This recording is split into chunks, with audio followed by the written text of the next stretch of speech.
For the sake of time, we're going to get started. I want to start with introductions. My name is Kayla.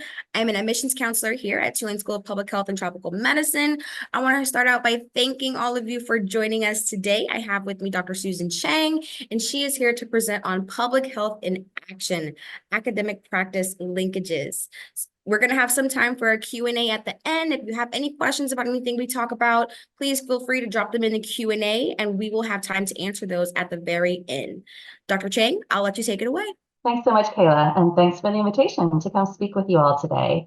And thank you to everyone who is watching either live or recording for coming to hear me talk a little bit. So we're going to cover public health in action today, academic practice linkages. We're going to do a little bit of introduction so you have a little bit of idea, who the person is in the top right corner who is talking. We'll talk a little bit about my experiences in public health practice and what has led me to my role here at the school, and then some of my work in policy through the Illinois Public Health Association, as well as the maternal and child health section of IPHA. And then the thing I'm really excited about that's coming up next is my next project that I want to share with you all. So a little bit about me. I always find that it's helpful to have an idea of who is doing the work, because we are not just numbers and names on a piece of paper. We're real life, three-dimensional humans. I came to the United States when I was 4 years old from Taiwan. I found this, I think, nifty little map that I created. So I came from the far left corner in Taiwan. It is so far away that it made the map look really small on the right-hand side. We arrived to Long Island when I was 4. My parents were here for graduate school.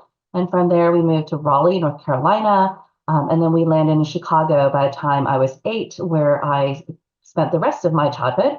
And then I went to college in the Chicago area as well. I left for San Diego to go to graduate school and had a really nice time having many relationships professionally and being trained under several different groups in a variety of different topics.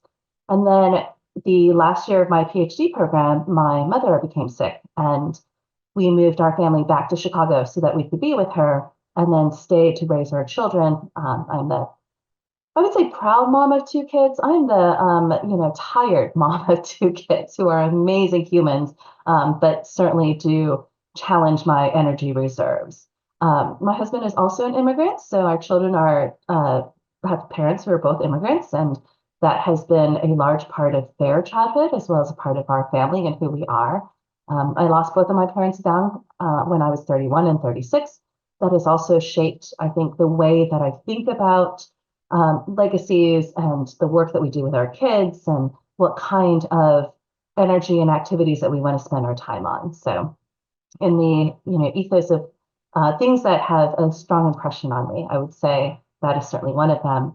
I was inspired by the film and the band played on. I first saw it in high school, and I just remember being so inspired by the collective effort of so many scientists and doctors and public health professionals and community workers in trying to identify what this new outbreak was that had grown up in pockets all over the United States and also all over the world.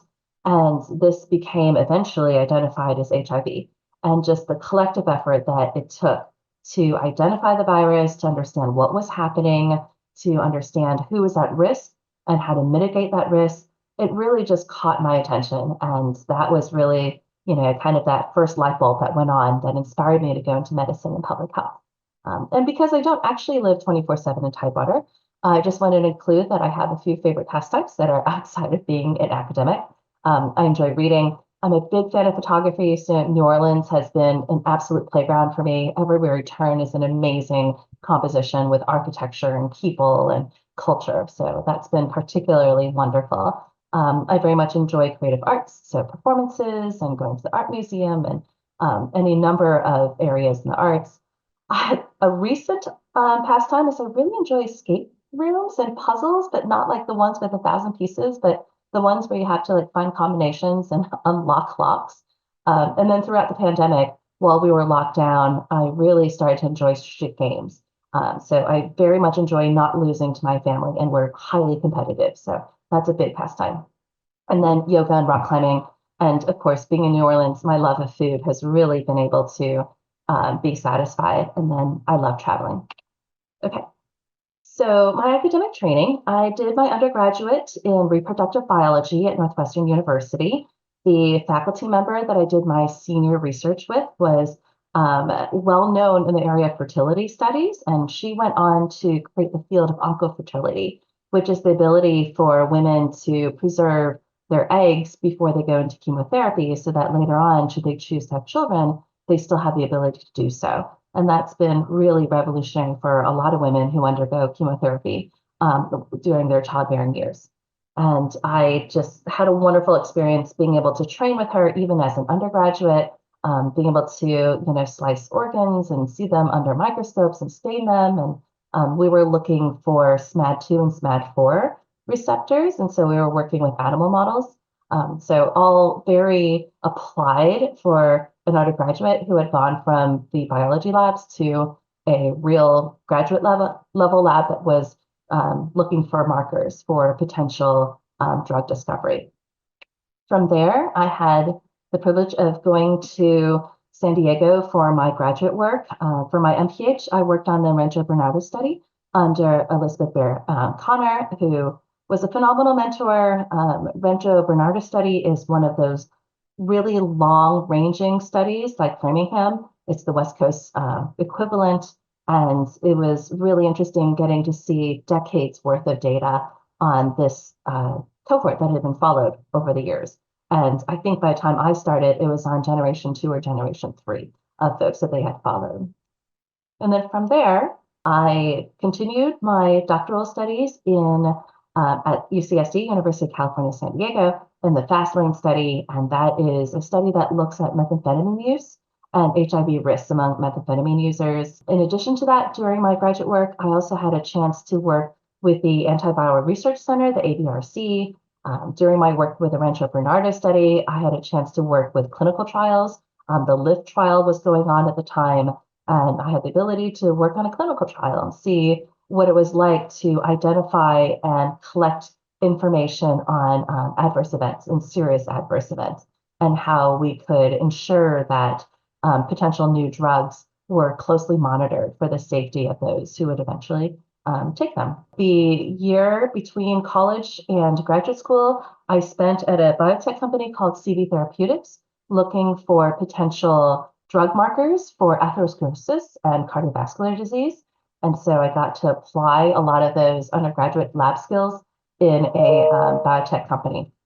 And I ran a lot of 96 well plates. So luckily I was at the stage of my life where I didn't have to worry as much about carpal tunnel syndrome because there was a lot of pipetting during that job.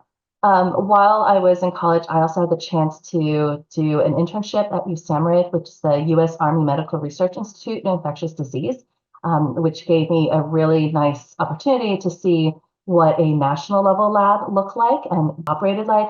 USAMRIID is the CDC equivalent for the military. And so at the time, they were studying potential pathogens like, toxic shock syndrome, which is what I worked on, or they were just studying ricin. They were looking at Ebola. I think, I'm trying to remember where the last sample of smallpox is. It might be USAMRIID. So, they had a bio-level 4 lab, which is the highest level of security that you can have looking at pathogens. So that was, for someone who was interested in infectious disease, that was pretty much a really exciting summer to get to intern there.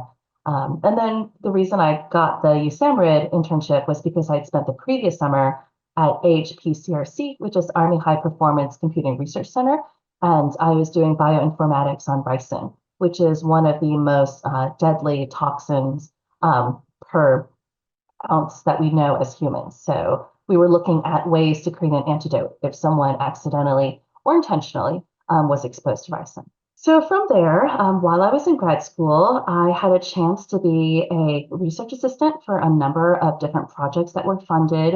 And the folks that I was working with at San Diego State and University of California, San Diego had really large initiatives at that time and still today with the Native American tribes and reservations. So while I was there and for several years after, I ended up having a chance to work on 3 different funded projects.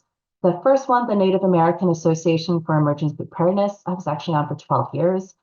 several years in, the PI for that project left to go to a international position and handed the project to me. At the time, I was a second-year doctoral student, so this was quite a surprising lift of responsibility from being, a senior RA to being the PI.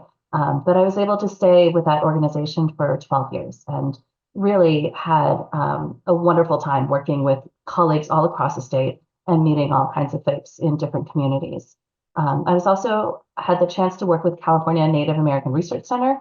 The main goal of CalNARCH was to support, mentor, and retain folks from tribes and reservations to go into science and public health and medicine. So they wanted to identify students who were interested in public health or medicine at a younger age and provide them with the support necessary to ensure that they had a successful college to medical school or PhD transition, and then would become specialists and practitioners who could go back to their communities and really start growing that leadership base from within. So that was a really wonderful initiative that continues to this day. So it's always wonderful to see long-ranging projects that continue doing good work. And then the last group I had a chance to work with was the American Indian Infant Health Initiative, or AHI.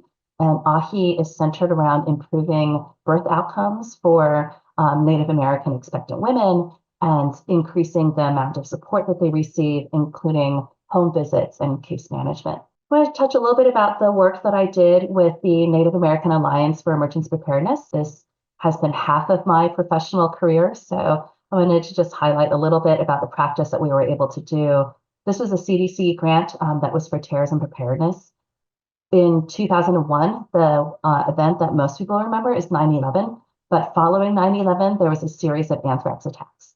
And the series of anthrax attacks really highlighted the potential risk in this country for a nuclear, biological, or chemical terrorism event.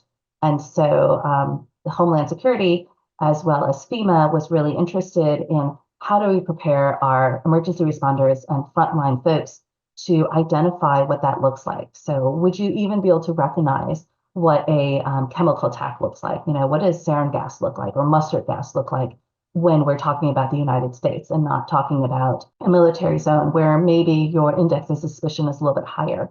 What would a biological outbreak look like that was intentional, like if anthrax had been used?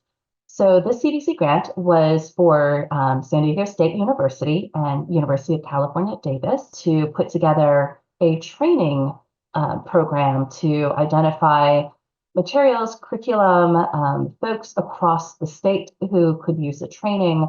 So throughout this program, this project, we coordinated with 105 federally recognized tribes and reservations across the state. We coordinated with all 52 county health departments. We coordinated with 48 Indian health clinics. There are more than 48 Indian health clinics across the state, but these are the ones that worked closely with Indian Health Service and Indian Health Program. And then we also coordinated with first responders across California. The California Indian Health Service is a federal agency, and that, of course, is California branch, and the California Indian Health Program is a state agency. So during the years that I was there, from 2002 to 2013, the scope and the aims of the project shifted as needs arose. So as I mentioned, we first looked at nuclear, biological, and chemical terrorism preparedness training. What does it look like? How do you respond? What are the possible antidotes or prophylaxis or vaccines that we have on hand? In medicine, they have this phrase, when you hear hoofbeats, think of horses and not zebras. And so for the years that we were doing terrorism preparedness training, we had to teach frontline responders to think of zebras, right? Oftentimes it's horses, sometimes it's a zebra. And what does a zebra look like? So what are those stripes and what can you do? Then we realized quickly, thankfully, that terrorism was actually less of a threat for the state of California than a natural emergency or disaster, which was much more common and more likely to be experienced by our healthcare and public health systems. And so we shifted from terrorism preparedness into an all hazards response, and we trained countless number of colleagues across the state in the National Incident Management System, or NIMS, and then California had adapted it for the State Emergency Management System, or SEMS, but they're all based on an incident command system. So it's a quick way to organize folks and operations into well-established and understood roles with a communication structure that is built in so that communication and coordination can quickly be established. We also helped our 48 Indian health clinics and programs across the state to either create or update their emergency operations plans. So we created a template. We had multiple site visits. We did workshops across the state for several years. We made sure to alternate the locations of those workshops. So there was always a Southern California, a Central California, and a Northern California site, but we varied where those were so that it would increase the likelihood that folks were able to attend. And then while I was there in 03 and 07, California had a series of very extensive wildfires. And what we realized in 03 was that because of location, several of the Indian health clinics are very rural in nature, and they really back up directly into areas that are a significant wildfire risk. And in 03, one of our clinics in Southern California in San Diego relocated their clinic because the fire came within 50 feet of their clinic walls and it was no longer safe to operate. And so they closed that clinic, but the personnel, the staff, the physicians, the nurses, the techs all moved to a remote location. And we had no way of tracking them down. We didn't know where they were. We being Indian Health Service and Indian Health Program, we didn't know what types of supplies they might need. We had volunteers ready to go. We didn't know where to send volunteers.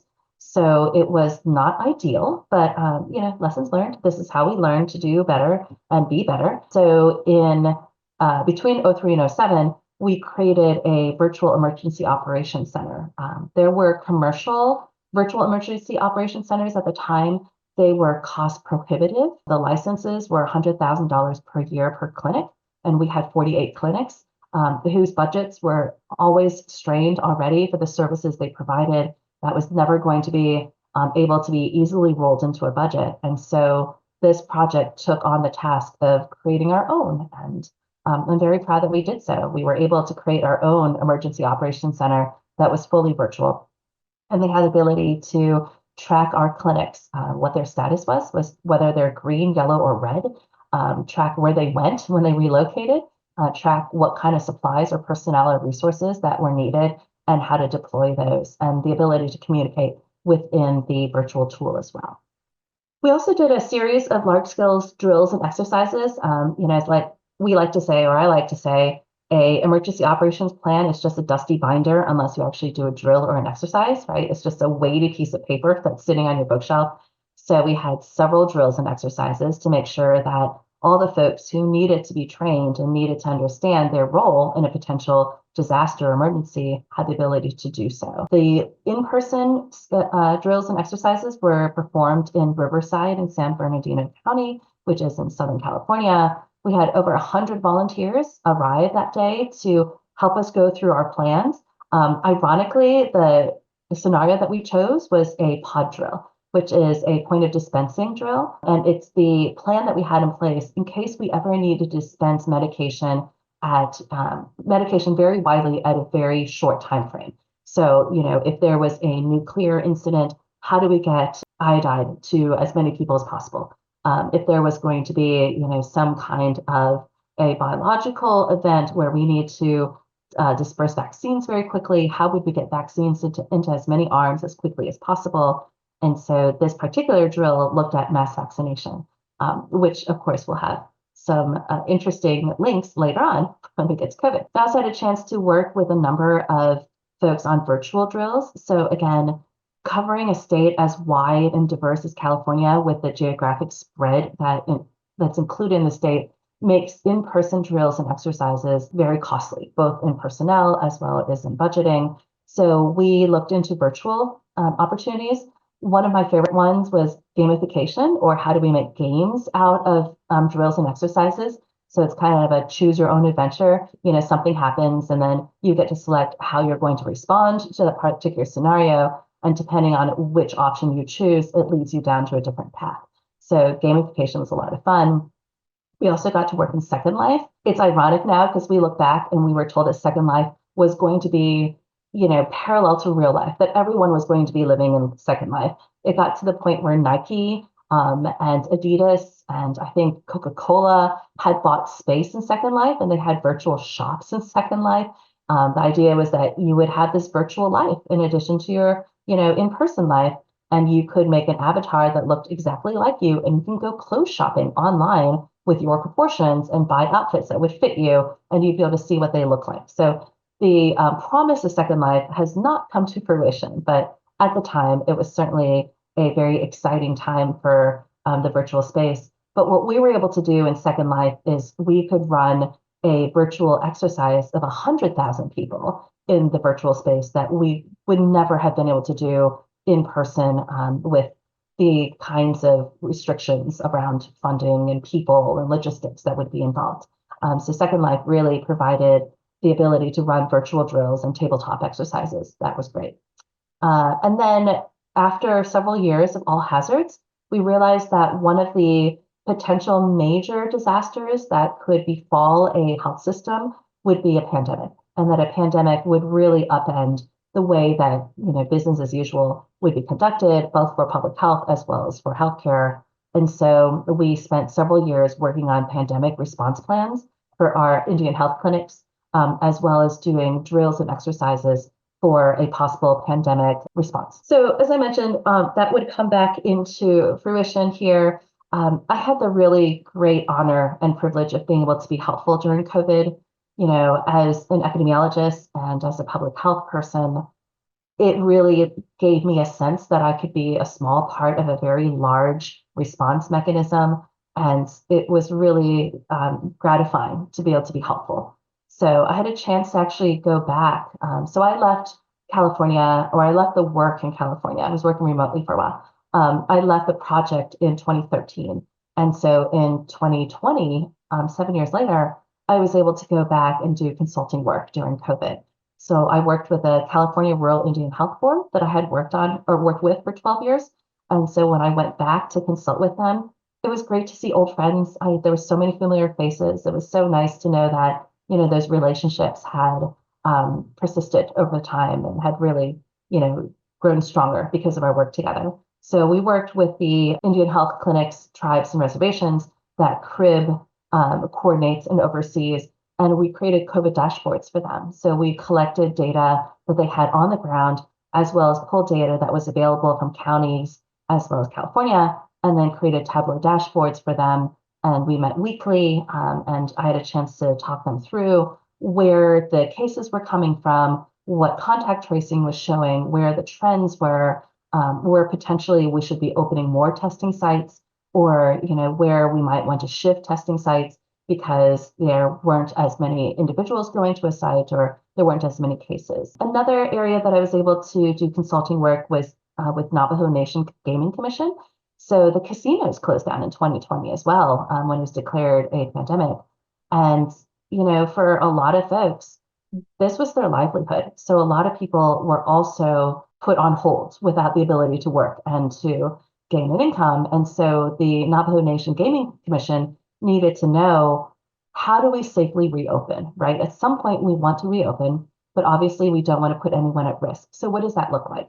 What kind of procedures would need to be in place in order for us to safely reopen and be a business? In addition, I was also able to work with my university. I was at Benedictine University at the time, and we had the ability to open a mass vaccine clinic in the university, and I had the chance to help co-lead those efforts and help run that clinic. And, I'm not ashamed to admit that the day my children had the opportunity to get a vaccine for COVID-19, I cried.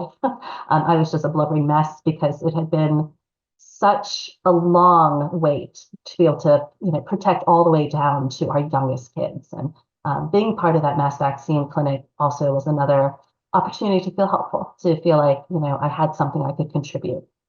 I also had a chance, remember all those years I was talking about creating emergency operations plans and pandemic preparedness plans?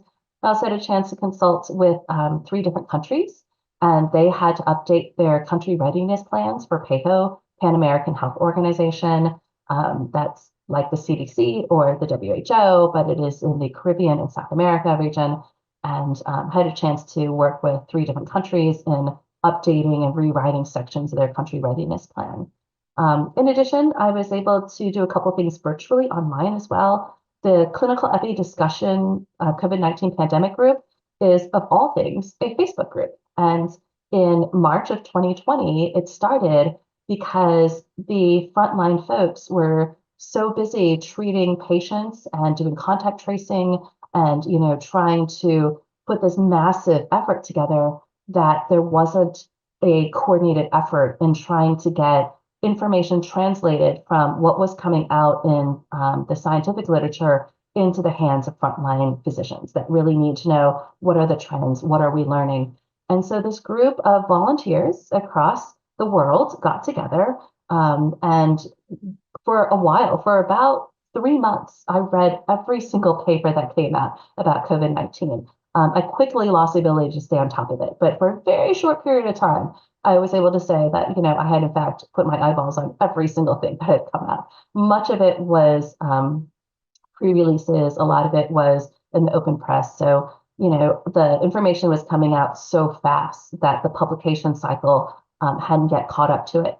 And I had the chance to serve as their senior epidemiologist and to look at the veracity and the validity of how they were collecting their data and whether or not the interpretations of the data were rigorous and accurate. So that was another opportunity to get to serve during COVID-19. And the last one was serving on a scientific advisory board. It was a company that was trying to create a app for your phone where you could actually bring your COVID vaccine identification with you on your phone, so you wouldn't have to bring, that piece of paper that doesn't fit in anyone's wallet around everywhere, but it would be confirmed with pharmacies and doctors' offices and use electronic medical records. So you couldn't just input any information you want, it would be validated. So moving forward, when I was at Benedictine as a faculty member, I wanted to keep a foot in public health practice. So when I joined, I was introduced to the folks at Illinois Public Health Association. I have been working with them ever since. So I think from 2013 till now, and they have very kindly offered me positions throughout that time. I joined as an executive council member. Oh, I'm sorry, that's a typo. That should be 2012, not 2002. In 2012, I joined as an executive council member, and I've been able to advise on a number of statewide activities and initiatives that the Public Health Association of Illinois undergoes. I'm currently in the second round of strategic planning with them. So they are undergoing their most recent round of strategic planning. I contribute to their annual planning, as well as serve on several committees for IPHA. And as events come up, I have either authored or co-authored press statements that IPHA then will circulate to other state public health associations as well as to the media. Some examples, I wrote a statement when the children were being physically separated from their families, the refugee families that were here earlier in, was that 2016, 2017, 2018. So we wrote a very strong statement about the public health and long-term trauma outcome that would come from separating children from their parents. We also wrote a press statement that was released on firearm violence. We released one after Parkland. We released another one after Pulse. So it was speaking about how firearm violence is a public health crisis. I also released a statement about the anti-Asian American Pacific Islander sentiments that happened after that series of tragedies that befell the massage parlors on the East Coast. So most of these are in response to significant events that specifically or oftentimes would impact usually maternal and child health, but sometimes other potential areas like Asian American Pacific Islanders, of whom I was able to represent to some small degree. I've also have been serving as a section chair for the Family Planning and Maternal and Child Health section for IPHA for that same period of time that I've been on executive council. My role and the section's role is to coordinate and collaborate our maternal and child health activities initiatives across the state. We are also responsible for submitting a policy resolution every year from the section to the executive council and to IPHA. A lot of those policy resolutions are then shared, and some of them become legislative bills that are proposed. And so it's a really nice way to stay in public health practice as well as to work in policy. And then I coordinate with IPHA on a number of initiatives and grants. I was written in for evaluation for the Pandemic Navigator Grant that they were awarded to link community organizations to the resources that were available during the pandemic. And we also worked on a WIC grant where we were not selected as the head agency for the country, but we had a really lovely time putting collaborations together and discussing our plan. All right, so in addition to leadership and management for IPHA, I've also had a chance to work on policy with IPHA. This is some of my favorite work that I get to do as well. The policy process in Illinois starts with sections. So I chair the Family Planning and Maternal Child Health section. We propose a policy resolution, at least one every year. Sometimes we propose more than one. And the topics of the policy resolutions come about in a group brainstorming session, typically in September. Policy resolutions are due by June because the business meetings are at the end of August, and they need to be reviewed and voted on when we have our business meetings. The section will review the policy resolution, and then they will vote up and down whether or not to approve it. If approved, it goes to the Executive Council, which is the advising board for Illinois Public Health Association. If the Executive Council approves of it, then it goes to Illinois Public Health Association as an all-member association, and folks have the ability to also vote up and down. If that is approved, it goes forward to the Illinois State Assembly, which is essentially Illinois' government. A lot of times we'll also work pretty closely with the governor's office, and oftentimes we also collaborate with Illinois Department of Public Health, which is the state level public health agency in Illinois. I want to talk a little bit about some of the policy resolutions that we have had passed through our section over the years. The first was the neonatal abstinence syndrome. This has the ability to draw a registry of children who are born with neonatal abstinence syndrome and the ability for tracking and research purposes, as well as identifying funds for education and research. Neonatal abstinence syndrome is a spectrum of clinical manifestations seen in neonates due to withdrawal from intrauterine drug exposure. It is more commonly associated with maternal opioid use. The incidence of NAS has increased fivefold in the past decade, increasing hospital expenses. So the policy resolution was really try to find efforts around research and awareness and education efforts so that we could decrease the number of children who are born with neonatal abstinence syndrome, as well as to have the ability to track and see what other long-term effects there are from NAS. Another policy resolution we worked on fairly recently was expanding doula coverage. Doulas are individuals who are trained to assist during prenatal care, as well as birth, labor and birth, as well as postpartum. They operate alongside and with midwives and nurse practitioners and OB-GYNs. Doula assistance during prenatal care, labor and delivery, and postpartum might mitigate maternal mortality, especially among Black moms. In Illinois, Black moms are dying at 2 to 3 times higher rates from childbirth or from labor and delivery as their adjusted equivalent, white moms. And so, we are trying to find ways to address especially the huge disparities that there are in maternal mortality among our moms across Illinois. The policy resolution that we put together was to increase the Medicaid coverage for doula services. So while literature is out that doula assistance can decrease some of the negative labor or pregnancy outcomes, doulas are also expensive. And for those folks who are using Medicaid for their health care, we wanted to make sure that they also had opportunities to have doula services to support their pregnancies and their labor and delivery, as well as those who have private insurance or self-pay. We also had the ability to collaborate with private insurance companies. So we had a series of discussions with Blue Cross Blue Shield in Illinois and had a chance to have discussions on what they were doing in their organization to provide doula services, or to cover, I should say, doula services, and how we could collaborate. And the main ask for that policy resolution was to identify funding for, again, education and awareness and evaluation, but also to increase funding and availability for research efforts to see what the impact of increasing doula care was on maternal mortality and on birth outcomes. This is one I am particularly proud of. Almost all of these were student projects that were supervised and mentored by IPHA.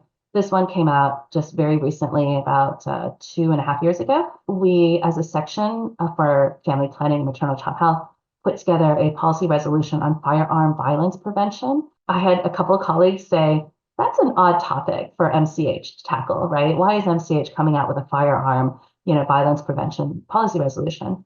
And I would share back, firearms are the #1 cause of death among children in the United States, as well as in Illinois. And until that is no longer the case, it absolutely falls within MCH's realm of interest and focus. High capacity magazine weapons, such as assault weapons, significantly increase the volume of injuries and deaths caused by firearms. We've seen this time and time and time again with the mass shootings that we have in this country. So the policy resolution that we put together requested that Illinois as a state ban assault weapons and high magazine capacity weapons.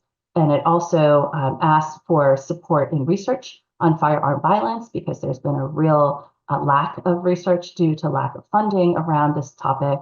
And then to identify funding for not only research, but also education and mitigation efforts. So if we're telling parents and pediatricians and gynecologists and obstetricians to talk to their patients about safely securing their firearms, we also have to find the funding to help folks safely secure their firearms, because a lot of times that mitigation can be pricey for families. So we have to make sure that if we recommend something, that the response will also include funding to do so. But the piece that I'm proud of is that, this started a statewide conversation that snowballed, and this policy resolution went in front of Illinois State Assembly. It found a couple of our representatives who adopted it to become a legislative bill.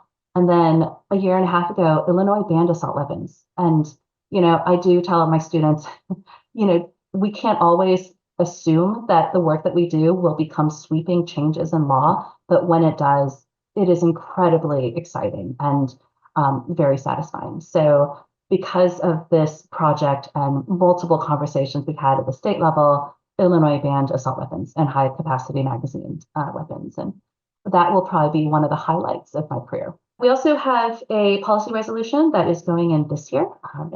Has been voted on and approved already by the section, and it was to expand WIC eligibility. WIC is Women, Infant, Children. It is a program put together to help support women and families who are Medicaid eligible to have additional food for expectant parents, as well as for children of 5 and under.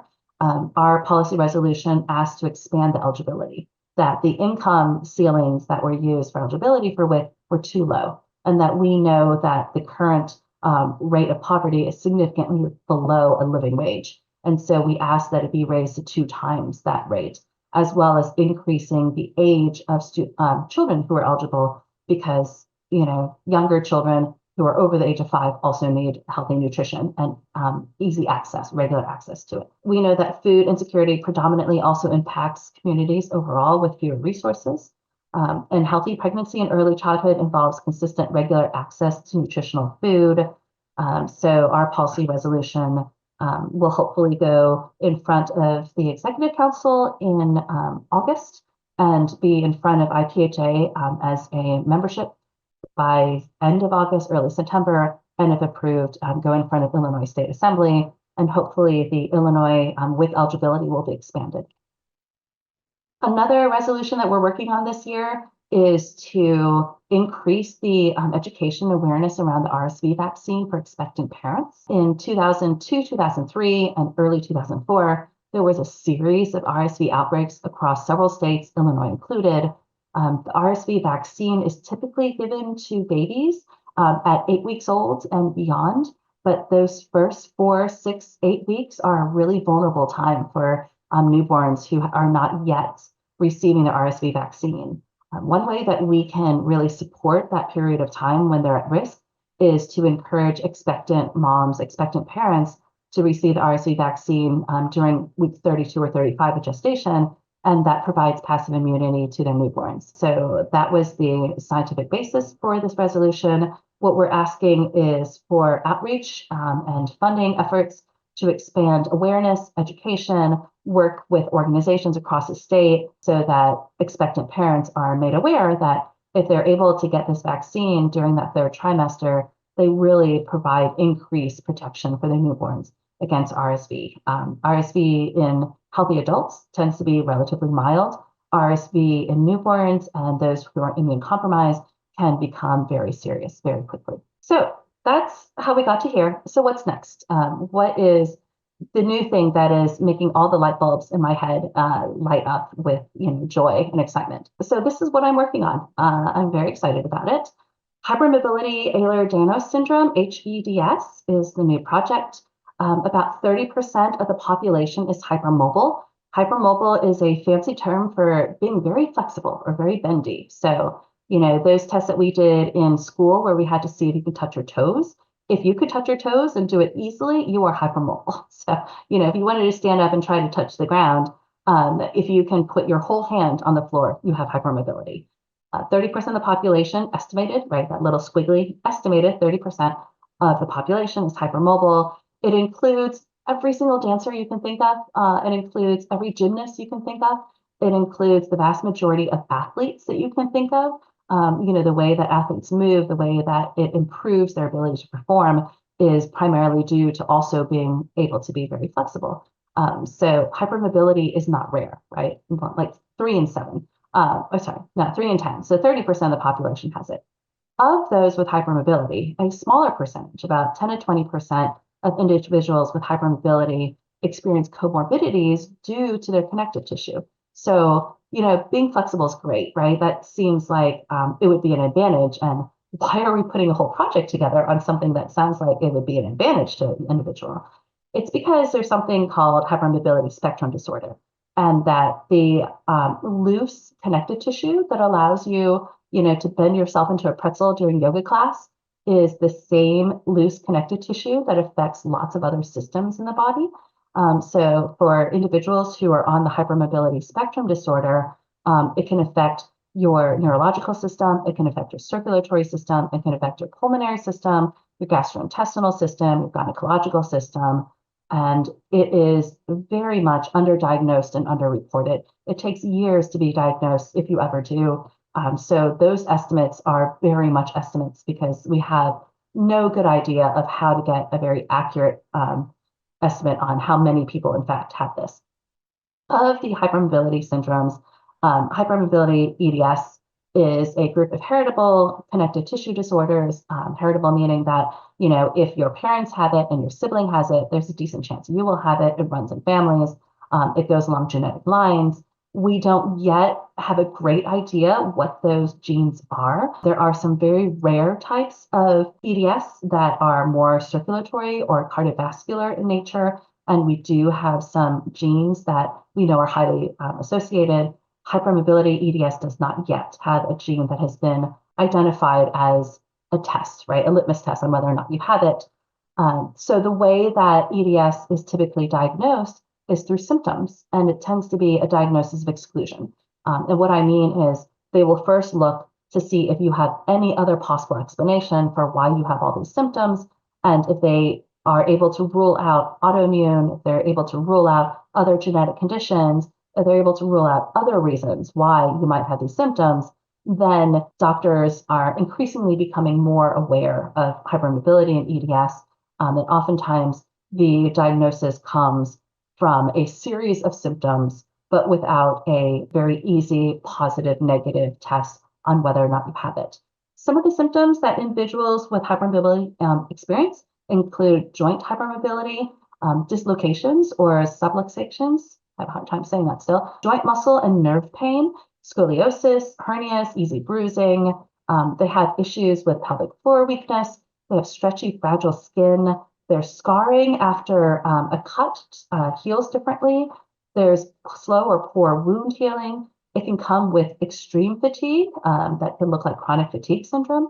There's oftentimes a strong association of autonomic dysfunction. It also comes with history of headaches for a lot of individuals, including a history of migraines. It can come with a host of GI issues, from the GI issues that you can think of, but as well as food sensitivity. So a lot of times it's not an allergy, but a real sensitivity towards certain foods. It's also highly associated with allergies, gynecological problems. This was one of those startling statistics that I read when I was doing my deep dive into EDS. Among the general population, about 10% of the female population will eventually potentially be diagnosed with endometriosis. So not super common, not super rare. About 10% of women have endometriosis. Among women who have hypermobility and EDS, it's 70%. So 7 times more women will have endometriosis who have hypermobility EDS than among the general population. That is a significant increase above the general population. And then issues with bladder as well. And what makes me really excited is that one of the few specialists in the world who is working on treatment and therapy and diagnosis for this condition is here at Tulane, and just really kind of serendipity that this project came together, partially due to the fact that Dr. Corso is here. So Dr. Corso is the PI on a study that he is working on to identify associations and characteristics and demographics of folks who are living with HEDS. He has added me as a co-investigator, so this is one of my new research projects I'm excited about. I'm currently mentoring a couple of medical students on the HEDS research. One of them has HEDS themselves, and so they're one of these patient scholars that is becoming much more, there's been a lot more awareness around that in the research world.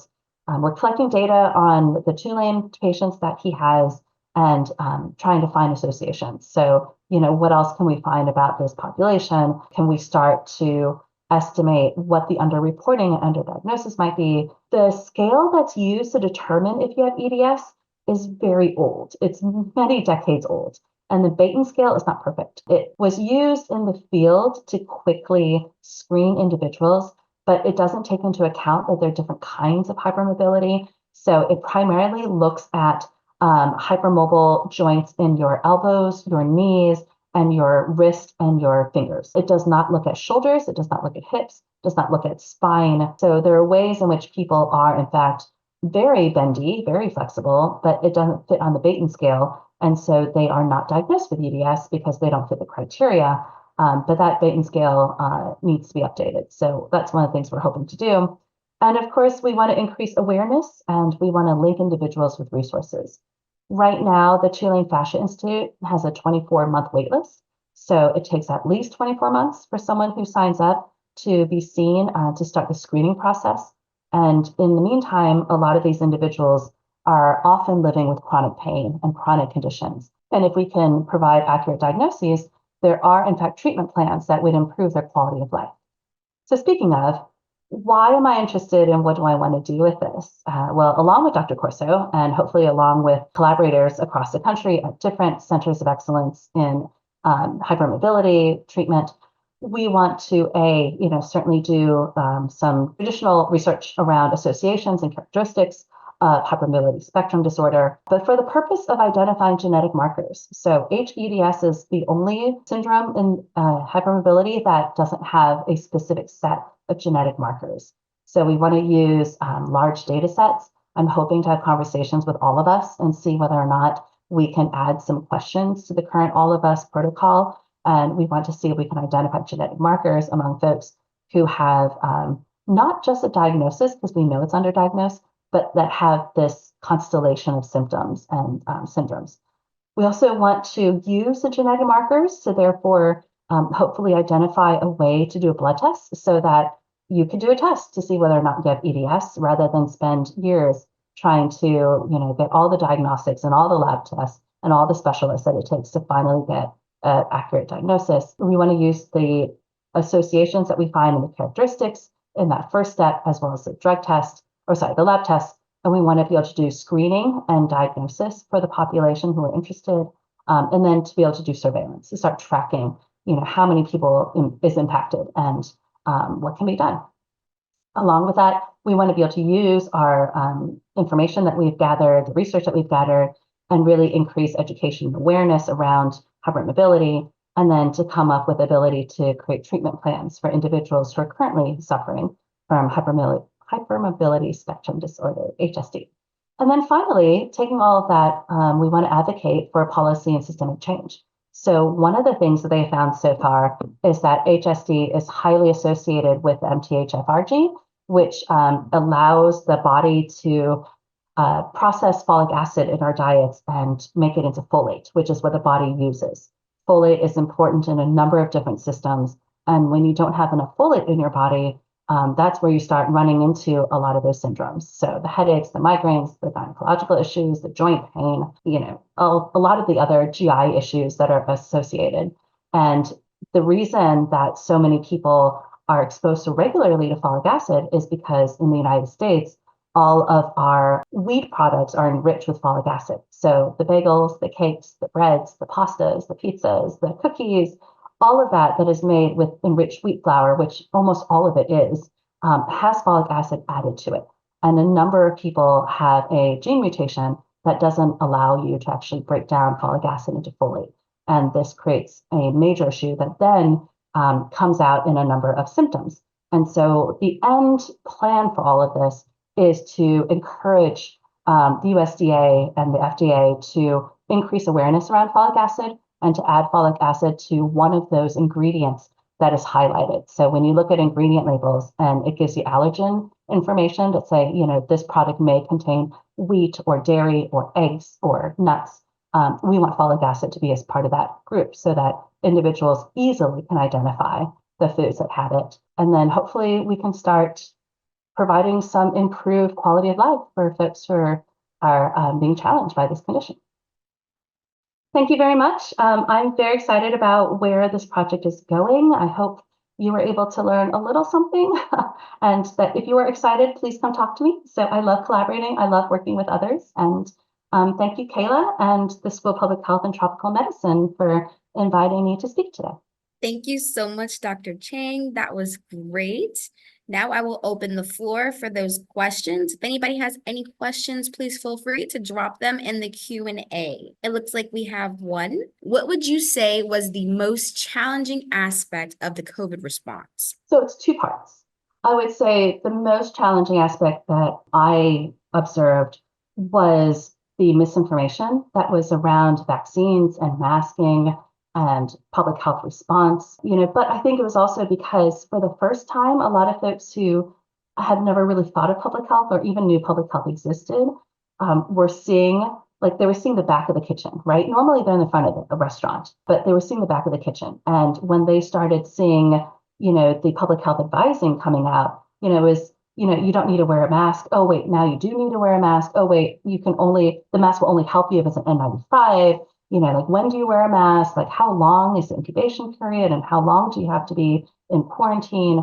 Unfortunately, a lot of those pieces of advice came from new discovery, right? Science was moving. And as we discovered whether or not it was droplet or it was airborne, it had fomites, there's surface infection, the advising changed as information was gathered and established.